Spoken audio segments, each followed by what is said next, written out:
Welcome to week 5. This is chapter 21, Nursing in a Culturally Diverse World. The learning objectives include discuss components of culture pertinent to nursing care, describe barriers to cultural competence, assess clients from a cultural perspective, and plan and implement culturally competent care.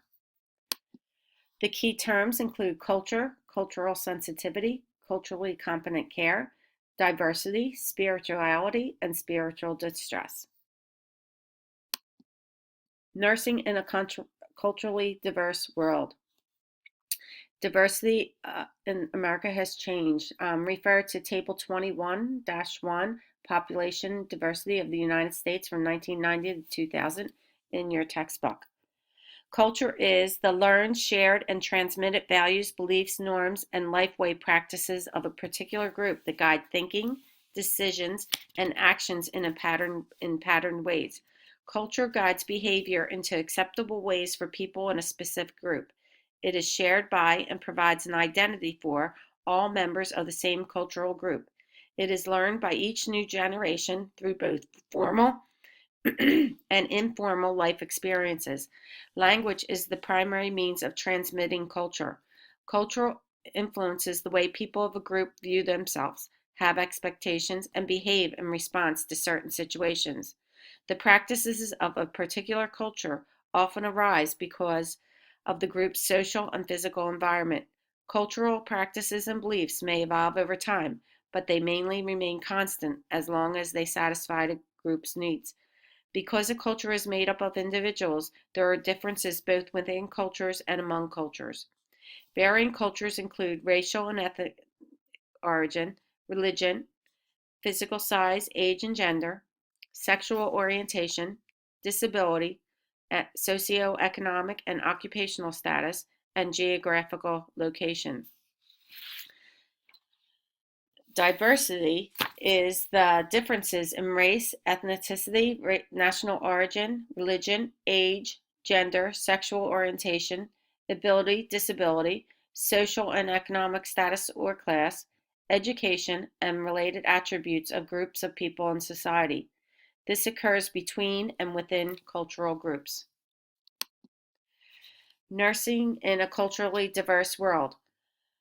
Nurses need to develop cultural self-awareness, develop cultural knowledge, accommodate cultural practices in healthcare, respect culturally based family roles, avoid mandating change, seek cultural assistance, and perform cultural assessment with an interview.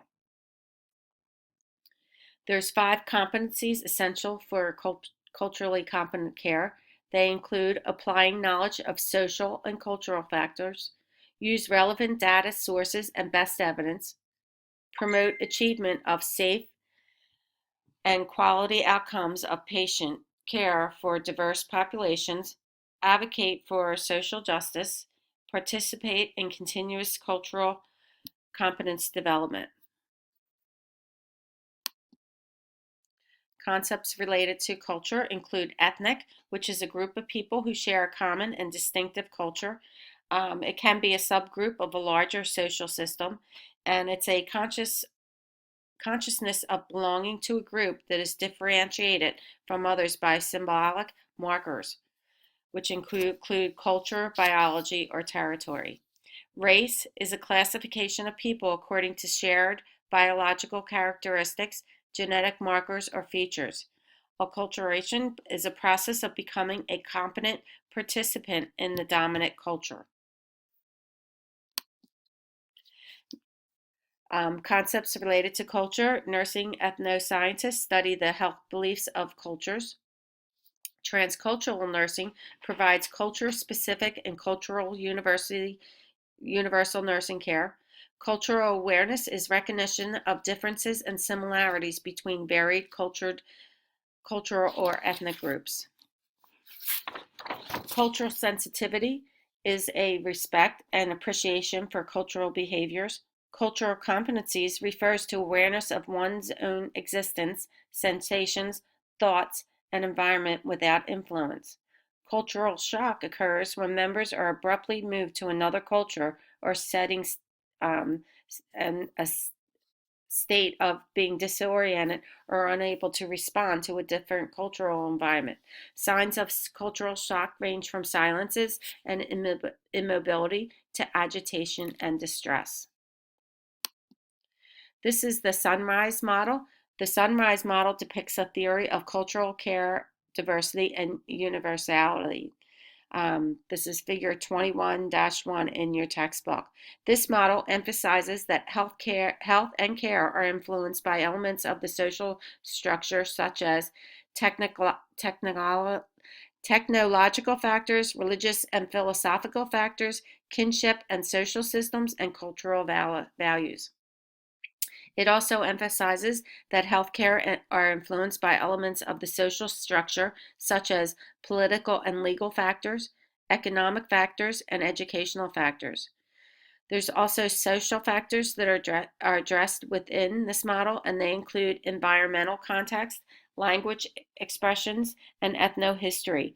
Each system is a part of the social structure to any society. Culture and healthcare. Many other transcultural models have been developed. One model is Purnell's model for cultural competency. You can see that in your textbook, figure 21-2. It's a little bit more complex and specific, but it has been used. It's frequently used. Culturally sensitive care. There's barriers to cultural sensitivities. That includes ethnocentrism, is an individual's belief that his or her culture's beliefs and values are superior to those of other cultures. Another barrier is stereotyping, and that is assuming that all members of a culture or ethnic group are alike. There's another barrier is prejudice, and this is a strongly held opinion about some topic or group of people. There is also discrimination, which is a barrier, and this is differential treatment of one person or group based on race, ethnicity, gender, age, social class, disability, sexual preference, or other distinguishing characteristics. Conveying cultural sensitivity, how we can go about this, is address clients by their last names, introduce yourself by your name and position where appropriate, be authentic, use language that is culturally sensitive. In addition, you should assess whether client information on health problems is congruent with the dominant healthcare culture. Do not make any assumptions. Respect the client's values, beliefs, and practices. Show respect of the client, support people, and make a concerted effort to obtain trust. To provide culturally competent care, we need to do a cultural assessment. Points to remember is to use broad statements and open-ended questions and make no conclusions. Cultural assessments do take time. Recognize your own ethnicity and social background. Know that the assessment process is important and that you need to know how to time and phrase the questions, and you need to develop a trust with the person that you are performing the cultural assessment on.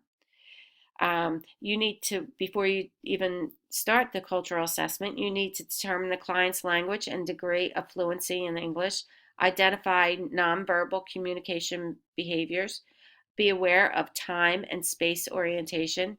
You can refer to the examples of open-ended questions for cultural assessment on page 401. There's a box there. Langinger identifies 3 models to guide nursing judgments, decisions, and actions that include cultural care preservation and/or maintenance, cultural care accommodation and/or negotiation, and cultural care patterning, or restructuring. So there are 3 modes to guide nursing judgments. Oh, here's the, I did include the open-ended questions for a cultural assessment here for you, for your convenience. And it's also on the text version of this PowerPoint.